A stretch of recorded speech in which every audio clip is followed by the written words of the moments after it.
Bismillahirrahmanirrahim and Assalamu alaikum to all of you.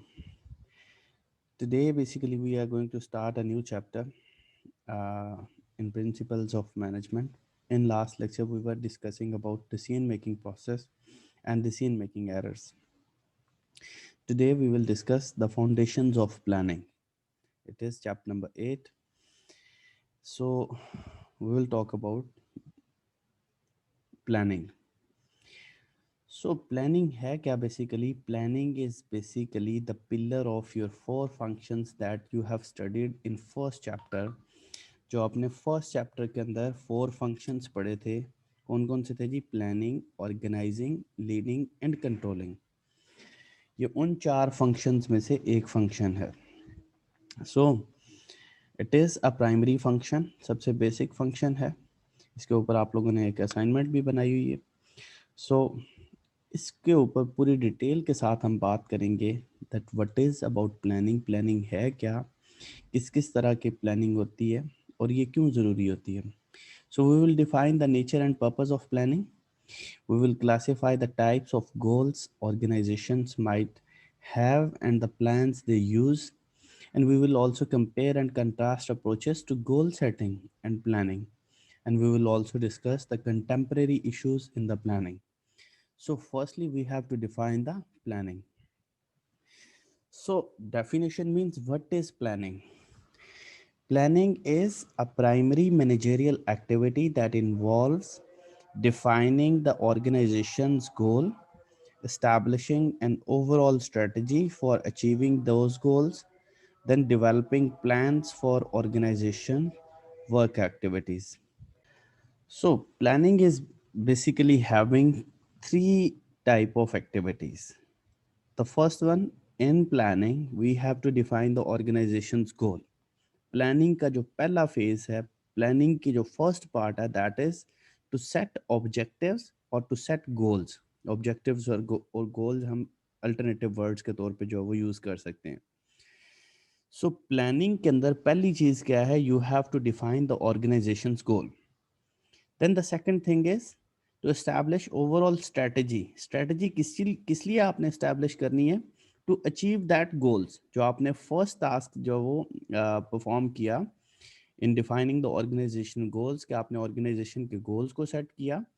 अब second task क्या है planning का? सेकंड फेज क्या है कि आपने एक स्ट्रेटजी बनानी है that how to achieve that goal, तो उन गोल्स को आपने अचीव कैसे करना है। And the third activity in planning is to developing plans for organizational activities. या आपने प्लान्स बनाने हैं, शॉर्ट टर्म लॉन्ग टर्म दोनों तरह के, फिर एवरेज, कि उन जो वो एक्टिविटीज को आप जो वो परफॉर्म कैसे करेंगे। मींस आपने जो वो ऑपरेशनल प्लान्स बनाने हैं, आपने जो वो टास्क डिफाइन करने हैं। सो प्लानिंग एक कंप्रीहेंसिव जो वो डिटेल है, ये एक मैनेजरियल एक्टिविटी है। इस प्लानिंग के थ्रू बेसिकली आप ऑर्गेनाइजेशन के गोल्स को एस्टैब्लिश करेंगे, फिर आप स्ट्रेटजी एस्टैब्लिश करेंगे to achieve that goals, and then you will define the activities and work activities to achieve that goals. यानी आप स्टेप बाय स्टेप आप ये कह लें कि आप बेसिकली प्लानिंग के अंदर एक रोड मैप जो है वो बना रहे हैं, एक इंफ्रास्ट्रक्चर बना रहे हैं, एक लेआउट बना रहे हैं to achieve the organization goals. Basic purpose of planning is to achieve the goals of organization. और ऑर्गेनाइजेशन का जो मेजर गोल क्या होता है? वो यही है, वेल्थ मैक्सिमाइजेशन या प्रॉफिट मैक्सिमाइजेशन, ये शेयर होल्डर्स वेल्थ मैक्सिमाइजेशन, और इसके साथ कई सारे जो वो प्लान्स जो वो ऑब्जेक्टिव्स ऑब्वियसली एसोसिएटेड होते हैं। सो आपने कंपनी की बेटरमेंट के लिए, कंपनी की फाइनेंशियल हेल्थ को स्ट्रॉन्ग करने के लिए आप बेसिकली प्लानिंग कर रहे होते हैं। So you have to set the objectives, then you have to set the strategy to achieve that objective or goals, and then you have to develop the plans for organizational work activities. Means आपने एक hierarchy बना लेनी है, आपने एक road map बना लेना है, आपने एक वे आउट बना लेना है। ये जो आप वे आउट बनाएंगे, इंफ्रास्ट्रक्चर बनाएंगे या आप फ्रेमवर्क बना रहे हैं, इस चीज को आप बोलते हैं प्लानिंग। सो जब हम फॉर्मल प्लानिंग की बात करेंगे तो it would have definitely specific goals covering a specific time period, या आपके specific goals होंगे और specific timeline होंगी कि कौन सा काम कब आपने करना है. Then it would be written. आप जब फॉर्मल प्लानिंग की बात करेंगे तो it would be written and shared with the organizational members. और ऑर्गेनाइजेशनल मेंबर्स कौन से होते हैं? Managerial and non managerial staff. और ऑर्गेनाइजेशन का एक रूल होता है कि जिस लेवल के ऊपर जितनी इंफॉर्मेशन रिक्वायर्ड होती है आप उतनी जो वो शेयर करते हैं. अननेसेसरी जो वो आप इंफॉर्मेशन जो वो शेयर नहीं करते. सो अभी तक हमने डिस्कस किया that what is planning. Planning is basically the primary managerial function or activity that involves defining the organizational goals, establishing the strategy to achieve that goals, then developing plans for achieving that work activities. Then formal planning is must have specific goals and covering specific time period. कि आपने जो वो specific goal और specific time period in दोनों चीज़ों को आपने जब स्पेसिफाई करना है तो तब आप उसको फॉर्मल प्लानिंग बोलेंगे. And it must have written and it must be shared with the organizational members. Why do managers plan? Planning का फायदा क्या है? हम प्लानिंग करते क्यों हैं? इसके बिहाइंड पर्पस क्या होता है? So the first purpose is it provides direction. जैसे मैंने पहले बताया प्लानिंग का मेजर काम क्या है? ये आपको एक वे आउट देता है, एक पाथवे देता है, एक डायरेक्शन देता है कि आपको इस रास्ते पे चलेंगे तो ऑब्वियसली आपका ऑर्गेनाइजेशन का गोल अचीव होगा. ओवरऑल आप जो वो टारगेट्स को अचीव कर पाएंगे.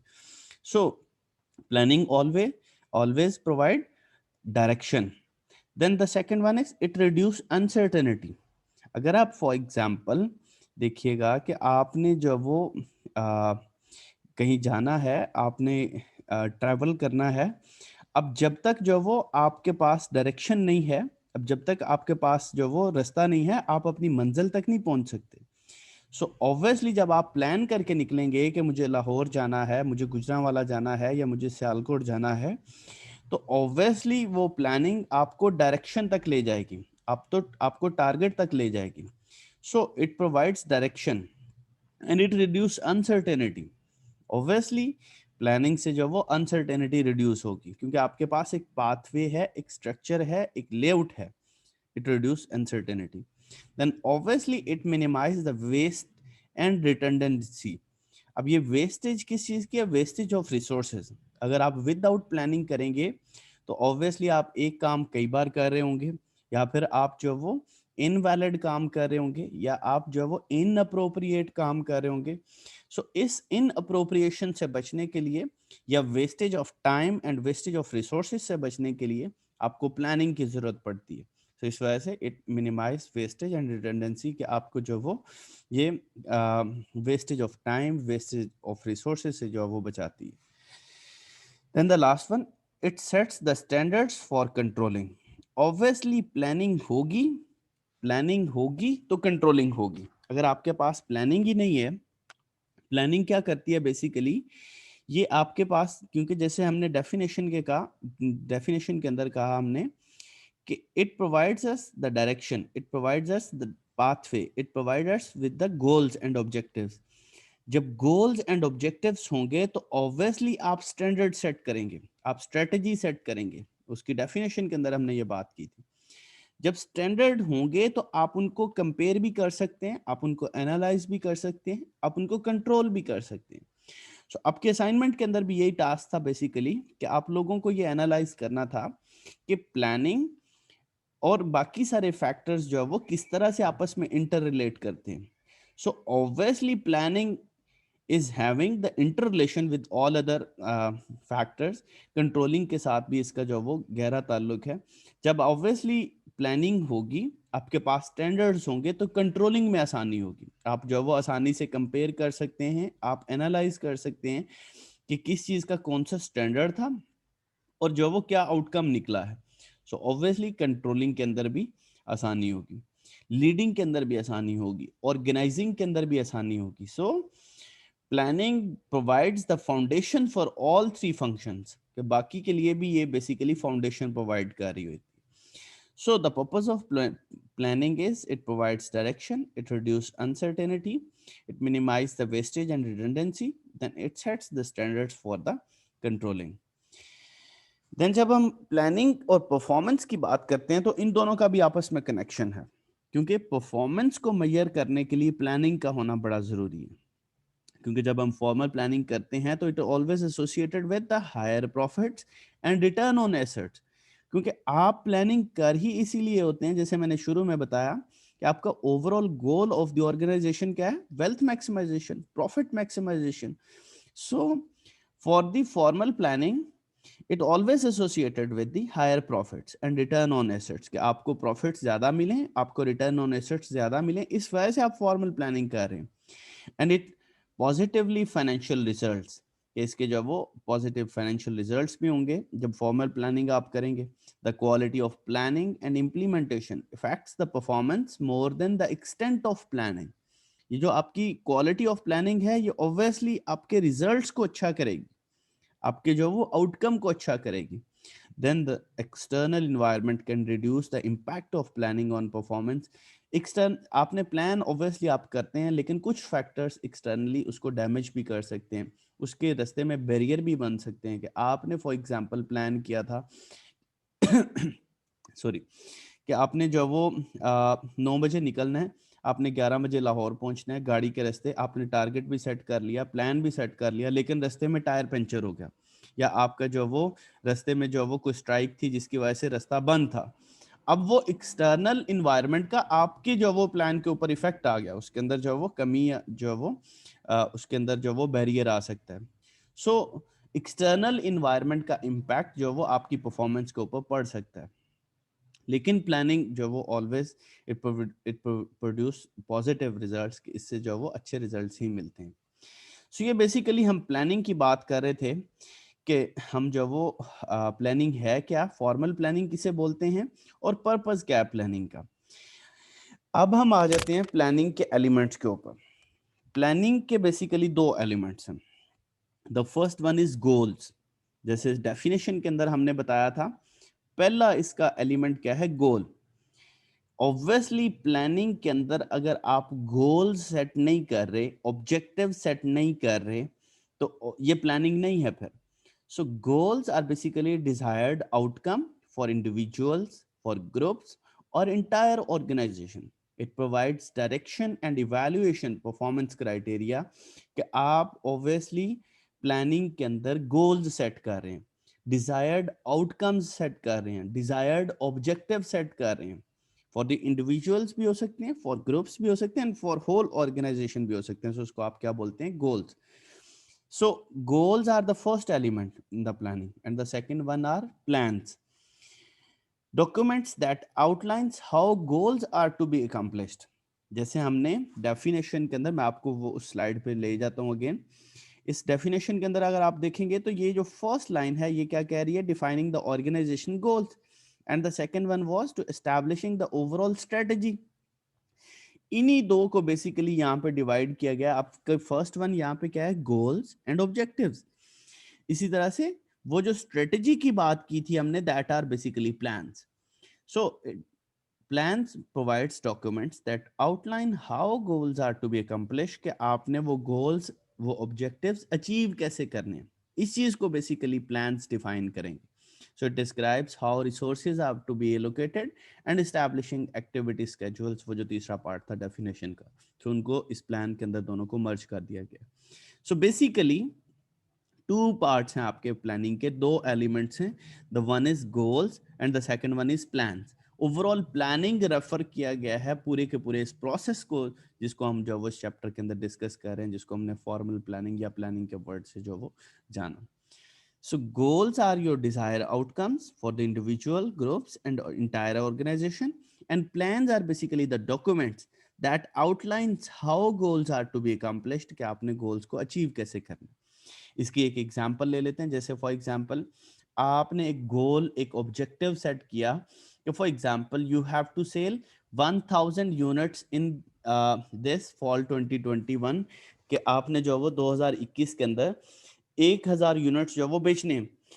अब ये आपने गोल बना लिया या ऑब्जेक्टिव सेट कर लिया। अब प्लान क्या होंगे कि उसको अचीव करने के लिए ऑब्वियसली आप जो वो उस गोल तक पहुंचने के लिए कुछ आप जो वो स्ट्रक्चर बनाएंगे। आप कैसे स्ट्रक्चर बनाएंगे कि आप फॉर एग्जांपल आप कहते हैं कि जी हमारी फॉर एग्जांपल 5 ब्रांचेस हैं या हमारी 5 आउटलेट्स हैं, तो उन 5 आउटलेट्स के ऊपर जो वो 200 यूनिट्स ईच जो वो अगर वो सेल होंगी तो तब जाके जो वो गोल्स अचीव होंगे आपके 1000 यूनिट्स वाले।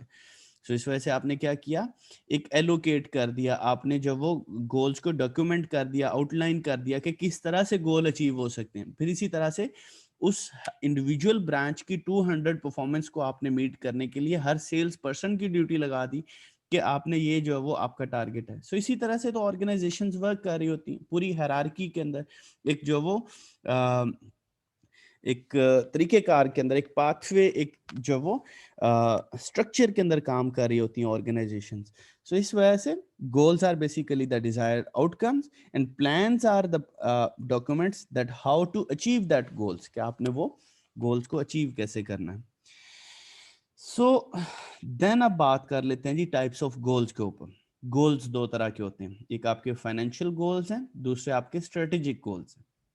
Financial goals obviously they are related with the financial performance of the organization, क्या आपकी internally expected क्या financial performance है, इस चीज को आप बोलते हैं फाइनेंशियल गोल्स, कि आपने कितना फाइनेंस गेन करना है या कितना रेवेन्यू जनरेट करना है। Financial goals are always related to the revenues and profits, क्या आप ओब्वियसली रिटर्न्स के साथ, रेवेन्यूज के साथ और प्रॉफिट्स के साथ जो वो अपने ऑब्जेक्टिव सेट कर रहे होते हैं कि आपके क्या गोल्स हैं, इनको बोलते हैं आप financial goals. Then strategic goals, ये भी फाइनेंशियल गोल्स के साथ रिलेटेड होते हैं, but these are related to the performance of firm relative to factors in its external environment। जैसे फॉर एग्जांपल आपके कंपैटिटर्स हैं, आपके एक्सटर्नल इन्वायरमेंटल फैक्टर्स हैं, तो उन सारी चीज़ों को भी सामने रख के आप स्ट्रेटेजिक गोल्स बनाते हैं। ऑब्वियसली ये भी लीड करते हैं towards the financial goals. Strategic goals के बारे में एक और चीज़ बता दूं कि these are always at the top level management के। बेसिकली गोल्स तीन तरह के होते हैं, strategic goals, then tactical goals, then operational goals. जो टॉप लेवल मैनेजमेंट के ऊपर ऑर्गेनाइजेशन के अंदर सबसे टॉप के ऊपर जो गोल बन रहे होते हैं उनको आप स्ट्रेटेजिक गोल्स बोलते हैं।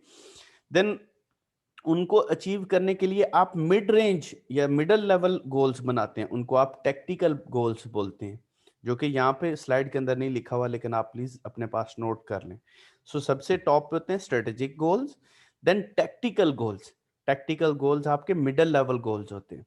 देन इसी तरह से थर्ड वन हायरार्की में आ जाते हैं आपके ऑपरेशनल गोल्स, जो डे टू डे गोल्स होते हैं आपके, जो ऑपरेशंस को मीट करने के लिए, उन टैक्टिकल गोल्स को अचीव करने के लिए बनाए जाते हैं, उनको आप ऑपरेशनल गोल्स बोलते हैं। सो हायरार्की वाइज अगर बात की जाए तो ये तीन लेवल के गोल्स हैं, स्ट्रेटेजिक गोल्स जो टॉप लेवल पे बनते हैं, टेक्टिकल गोल्स जो मिडिल लेवल पे बनते हैं, और ऑपरेशनल गोल्स जो फर्स्ट लाइन के ऊपर बन रहे होते हैं। So these are types of goals. अभी क्योंकि हमारा जो वो टॉपिक क्या है, प्लानिंग, सो प्लान्स को हम देखेंगे कि प्लान्स की कौन कौन सी टाइप्स हैं। प्लान्स की डिफरेंट तरीके से जो वो हम टाइप्स को डिस्कस करेंगे, जैसे for example type of plans according to the breadth, then types of plan according to the time frame, then types of plan according to the specificity, then types of plan according to the frequency of use. So ये different तरीके car से हम जो वो इसकी types को discuss करेंगे। सबसे पहले हम देख लेते हैं जी type of plans according to the breadth. Means इसकी डेप्थ के हिसाब से, इसकी हायरार्की के हिसाब से कौन से प्लान्स हो सकते हैं। जैसे हम गोल्स की बात कर रहे थे, गोल्स की भी तीन टाइप्स थी, इसी तरह से इसकी प्लान्स की भी तीन टाइप्स हैं। यहाँ पे दो लिखी हुई हैं, तीसरी आप इसमें ऐड कर लीजिएगा प्लीज। सो आप अपने पास रजिस्टर पे नोट कर लीजिएगा। ब्रीथ मींस हायरार्की वाइज सबसे टॉप पे होते हैं स्ट्रेटेजिक प्लान्स, देन आपके टेक्टिकल प्लान्स जो मिडल में आते हैं, यहाँ पे नहीं लिखा हुआ। तीसरा आ जाता है आपके ऑपरेशनल प्लान्स। सो इसके टाइप्स ऑफ प्लान क्या है according to the breadth, strategic plans, then tactical plans, then operational plans. So इसको हम जब वो डिटेल भी इसकी देख लेते हैं। सबसे पहले आ जाता है strategic plans. Strategic plans are basically the top level plans, you can say. It establish the organisation's overall goals. ये क्योंकि मैंने जैसे पहले बताया कि ये टॉप लेवल पे बन रहे होते हैं, जो टॉप लेवल पे बेसिकली प्लान्स बन रहे होते हैं ये पूरी ऑर्गेनाइजेशन के लिए होते हैं, ये ओवरऑल गोल्स होते हैं। So it establish the organisation's overall goal, then इसी तरीके से it seeks to the position the organization in the terms of environment, then it covers extended period of times। extended period of time का मतलब क्या है? Long term. ये जो strategic plans होते हैं ये यूजुअली लॉन्ग टर्म के लिए या एक्सटेंडेड पीरियड ऑफ टाइम के लिए जो है वो बनाए जाते हैं, या ओवरऑल आप इन्हें ये कह सकते हैं कि these are the goals for whole organisation. So इनको आप बोलते हैं स्ट्रेटेजिक प्लान्स। देन एक बीच में जो मिसिंग है, जो मैंने आपको खुद से लिखवाया, दैट आर टैक्टिकल प्लान्स। जो टैक्टिकल प्लान्स हैं बेसिकली TACTICAL, टैक्टिकल के स्पेलिंग ये इसको लिख लीजिएगा। सो टैक्टिकल प्लान्स क्या हैं? These are basically mid range plans. क्योंकि टॉप लेवल का मतलब क्या है कि जो आपके CEO लेवल के ऊपर, जो आपके बोर्ड ऑफ डायरेक्टर्स के ऊपर, या जो हेड ऑफ द ऑर्गेनाइजेशन है उस लेवल के ऊपर जो बन रहे हैं उनको स्ट्रेटेजिक प्लान्स आपने बोला। मिडिल लेवल क्या आ जाता है? जैसे फॉर एग्जांपल आपकी जो वो प्रेसिडेंट्स हैं, जैसे वाइस प्रेसिडेंट्स हैं, जैसे आपके मार्केटिंग मैनेजर्स हैं, HR मैनेजर्स हैं, या आपके जो वो डिफरेंट मैनेजरियल लेवल है, उस लेवल के ऊपर या मिडिल लेवल ऑफ मैनेजमेंट के ऊपर जो प्लान्स बन रहे हैं उनको आप बोलते हैं टैक्टिकल प्लान्स। ये बेसिकली मिड रेंज प्लान्स होते हैं। तीसरे आ जाते हैं आपके ऑपरेशनल प्लान्स। ये ऑपरेशनल प्लान क्या हैं? ये बेसिकली आपके डे टू डे जो वो एक्टिविटीज हैं, आप जो वो उन और ओवरऑल ऑर्गेनाइजेशन गोल्स को अचीव करने के लिए आप डे टू डे जो बेसिकली प्लान बनाते हैं, या आप ऑपरेशंस को रन करने के लिए आप जो स्पेसिफिक डिटेल्स बना रहे हैं, या आप जो शॉर्ट टर्म के ऊपर अपने प्लान सेट कर रहे हैं, उनको आप ऑपरेशनल प्लान्स बोलते हैं। सो सबसे टॉप पे आ जाता है आपका स्ट्रेटेजिक प्लान, जो टॉप लेवल मैनेजमेंट के ऊपर बन रहा है, जो ओवरऑल ऑर्गेनाइजेशन गोल्स को आप सेट कर रहे हैं और एक्सटेंडेड पीरियड ऑफ टाइम के लिए होता है, उसको आप बोलते हैं स्ट्रेटेजिक प्लान। देन हमने बोला टेक्टिकल प्लान्स, जो कि आपके मिडिल लेवल के ऊपर बन रहे हैं और मिड रेंज प्लान्स होते हैं। और इसी तरह से ऑपरेशनल प्लान्स कौन से हैं? The plans that encompasses the particular operational area of the organisation. जैसे फॉर एग्जांपल HR डिपार्टमेंट है तो HR के अपने ऑपरेशनल प्लान्स होंगे, अकाउंटिंग डिपार्टमेंट है तो उसके अपने होंगे, मार्केटिंग डिपार्टमेंट है तो उसके अपने ऑपरेशनल प्लान होंगे। ओवरऑल वो करेंगे क्या काम? वो ओवरऑल ऑर्गेनाइजेशन के गोल्स के लिए ही बन रहे हैं, लेकिन ये शॉर्ट टर्म प्लान्स हैं। It specify the details of how the overall goals are to be achieved, then it covers a short period of time. इनको आप बोलते हैं operational plans. So according to the breadth, हमने ये तीन तरह के प्लान्स डिस्कस किए: strategic plans, tactical plans and then operational plans. According to the time frame अगर देखा जाए तो दो तरह के प्लान्स हैं: long term, short term plans. Long term and short term plans, इसमें आप मिडिल लेवल प्लान्स भी ऐड कर सकते हैं, लेकिन ओवरऑल बेसिकली दो तरह से जो है वो इसको डिफाइन किया जाता है: लॉन्ग टर्म प्लान्स और शॉर्ट टर्म प्लान्स। ये लॉन्ग टर्म प्लान्स कौन से हैं? बेसिकली कि इनका जो पीरियड ऑफ टाइम है that would be beyond 3 years, कि 3 इयर्स से जिनका ज्यादा होगा, कुछ जो वो रिसर्च के मुताबिक मोर देन 5 इयर्स होगा, इनको आप बोलते हैं लॉन्ग टर्म प्लान्स। लेकिन यूजुअली जो वो मिनिमम 3 इयर्स का क्राइटेरिया रखा जाता है। और शॉर्ट टर्म प्लान्स कौन से होते हैं? वो वाले प्लान्स जो कि आपको अचीव करने हैं विद इन 1 ईयर और लेस देन 1 ईयर, इनको आप बोलते हैं short term plans. So according to the time frame हमने डिस्कस किया कि दो तरह के प्लान्स हैं: long term plans and short term plans. कि आपको जो मोर देन 3 इयर्स और 5 इयर्स, जो आपके जैसे 5 इयर्स 10 इयर्स के प्लान होंगे, वो सारे आपके लॉन्ग टर्म के अंदर जो है वो डिस्कस होंगे। जैसे फॉर एग्जांपल हमने जो वो पाकिस्तान के अगर गोल्स की बात की जाए तो हम एनर्जी सेक्टर के अंदर अगर हम देखें तो हमने जो जैसे मोहम्मद डैम, बादशाह डैम ये बन रहे हैं, उनकी 5-10 साल के अंदर जो वो अगली वो कंप्लीट होंगे। सो वो क्या है? लॉन्ग टर्म प्लानिंग है। और अगर हम शॉर्ट टर्म प्लानिंग की बात करें तो उसी एनर्जी सेक्टर के अंदर आप लोड शेडिंग को पूरा करने के लिए आप क्या करते हैं? आप फ्यूल एनर्जी से हेल्प लेते हैं। सो वो क्या है? शॉर्ट टर्म है कि आपको जो फौरी तौर के ऊपर एक्शन करना है, जो लेस देन 1 ईयर के अंदर आपको इंप्लीमेंट करना है, उसको हम शॉर्ट टर्म प्लान्स बोलते हैं। So long term plans are For more than 3 or 5 years, then shorter plans are basically within 1 year or less than 1 year, जिनको हम बोलते हैं उनको जो वो शॉर्ट टर्म बोलते हैं. So these are the plans according to the time frame. And तीसरी आ जाती है आपकी type according to the specificity. Specificity के एतबार से दो तरह के प्लान है, one are directional plan and one are specific plan. अब बेसिकली स्पेसिफिक प्लान्स क्या हैं? Plans that are clearly defined and leave no room for interpretation. कि जिन प्लान्स के अंदर डायरेक्टली लिखा हुआ है कि ये काम आपने करना है, उसकी इंटरप्रिटेशन जो वो एम्बिगुअस नहीं है, जिसके अंदर आपको जो वो अंडरस्टैंड करने के अंदर जो वो परेशानी नहीं है, इम्प्लीमेंटेशन का इवन क्राइटेरिया लिखा हुआ है. So that would be specific plan. जैसे हमने अभी एग्जांपल ली थी कि हमने 1000 यूनिट सेल करने हैं, that would be specific plan. कि वो आपने एक नंबर डिफाइन कर दिया कि इतने यूनिट्स हमने सेल करने हैं. सो ये क्या हो गया कि clearly define and leave no room for interpretation. कि आपको जो है वो ये 1000 का मतलब है जी 1000 आपको अचीव करना है. जो डायरेक्शनल प्लान्स हैं वो उनके अंदर थोड़ी बहुत फ्लेक्सिबिलिटी होती है. These are basically flexible plans that set out general guidelines. वो आपको general guidelines तो दे देते हैं, but provide focus yet allow discretion in implementation. कि आप अपनी मर्जी से उसको implement कर सकते हैं. Means कि for example जैसे हमने कहा कि जो वो हमने जो वो इतने यूनिट सेल करने हैं, किस तरह से करने हैं, ऑनलाइन सेल करने हैं या फिजिकल सेल करने हैं, या आपने जो वो डोर टू डोर जाके सेल करने हैं. जब आपने ये डिफाइन नहीं किया तो it would become directional plans. के अब मैनेजर के पास अथॉरिटी है कि वो किस तरह से इसको सेल करता है, ऑनलाइन जाके इसको सेल करता है या फिजिकली सेल करता है, या फिर उसको जो वो डेट डोर टू डोर जाके जो वो सेल करता है.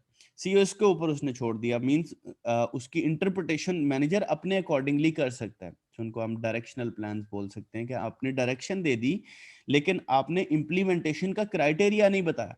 स्पेसिफिक प्लान्स के अंदर फर्क क्या होगा कि उसके अंदर इम्प्लीमेंटेशन का क्राइटेरिया भी आपको पता है कि किस तरह से आपको इम्प्लीमेंट करना है. So these are the plans according to the specificity. One are directional, जिनके अंदर हम सिर्फ डायरेक्शन दे रहे हैं, मैनेजर के पास अथॉरिटी है, इधर they can implement in their own way. And specific plans के अंदर बेसिकली आप जो वो स्पेसिफिकली जो वो आइडेंटिफाई कर देते हैं how basically you have to implement and what are basically the direction. सारा कुछ आप जो वो स्पेसिफिसिटी के अंदर बता देते हैं. सो इसको आप डायरेक्शनल और स्पेसिफिक बोल देते हैं. देन जी लास्ट वन है according to the frequency of use. Frequency of use के एतबार से भी दो तरह की टाइप्स हैं. One are single use plan and one are standing plan. Single use क्या है? जो आपके सिर्फ वन टाइम यूज के लिए होता है. यानी a one time plan specifically designed to meet the need of a unique situation. एक कोई सिचुएशन या एक कोई प्रॉब्लम आ गई है, उसको फिलफिल करने के लिए आपने कोई प्लान बनाया, तो उसको बोलेंगे सिंगल यूज प्लान. जो स्टैंडिंग प्लान होगा वो ऑन गोइंग प्लान होगा, जो दूसरी टाइप है. Standing plans are basically ongoing plans that provides guidance for activities performed repeatedly. जो रिपीटेडली आपको कोई प्रॉब्लम्स आ रही हैं या रिपीटेडली कोई जो वो इवेंट्स आ रहे हैं, उन चीज़ों को फुलफिल करने के लिए आप क्या करते हैं? स्टैंडिंग प्लान्स बताते हैं. So according to the frequency आपकी दो तरह की प्लान्स हो गए, सिंगल यूज और देन स्टैंडिंग प्लान्स. सो अभी तक हमने लेक्चर के अंदर बेसिकली क्या क्या चीज़ें डिस्कस की हैं. फर्स्ट वन हमने प्लानिंग को डिफाइन किया, देन फॉर्मल प्लानिंग को डिस्कस किया, देन पर्पस ऑफ प्लानिंग को हमने डिफाइन किया कि इसके फ़ायदे क्या हैं, देन फॉर्मल प्लानिंग किसके साथ एसोसिएटेड होती है और एलिमेंट्स ऑफ प्लानिंग क्या हैं. फिर हमने देखा कि फाइनेंशियल गोल्स और स्ट्रेटेजिक गोल्स क्या हैं. फिर इसी तरह से हमने टाइप्स ऑफ प्लान्स जो है वो डिस्कस किए according to the breadth, according to the time frame, according to the specificity, according to the frequency of use. So ये हमने चीज़ें डिस्कस की हैं.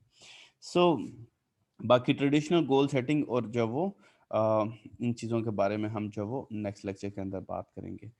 सो thank you so much ji.